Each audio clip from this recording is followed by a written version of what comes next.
বলা হয় পাক পাঞ্জাতন। পৃথিবীর জমিনে আমার আল্লাহ পাঁচজন ব্যক্তিকে পবিত্র করে পৃথিবীতে পাঠিয়েছেন। কয়জন ব্যক্তি? পাঁচজন ব্যক্তি। পৃথিবীর জমিনে আমার আল্লাহ পাঁচজন ব্যক্তিকে পবিত্র করে পাঠিয়েছেন, তাকে বলা পাক পাঞ্জাতন।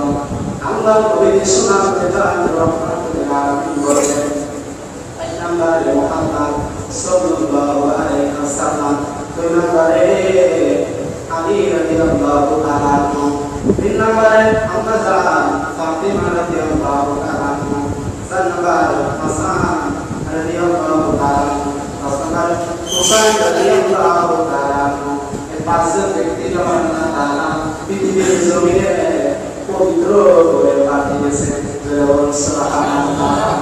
শুধু তাই না, আমরা যে কোরআন পড়ি, কোরআন শুরু করা হয়েছে বাবা বিসমিল্লাহির রহমানির রহিম, বিসমিল্লাহির রহমানির রহিম। এর ভিতরে 19টা অক্ষর রয়েছে, 19টা শব্দ রয়েছে।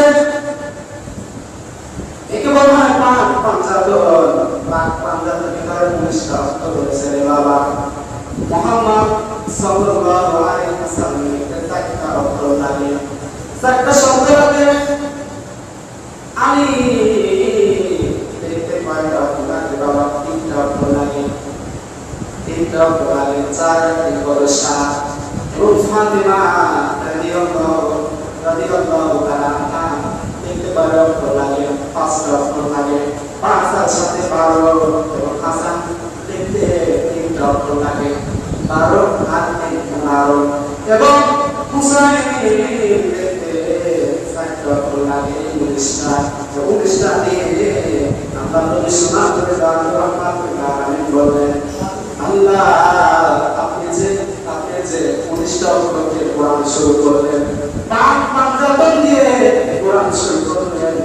আল্লাহ আপনি বললেন আল্লাহ এর হাকিকত কি রয়েছে, এর হাকিকত কি রয়েছে?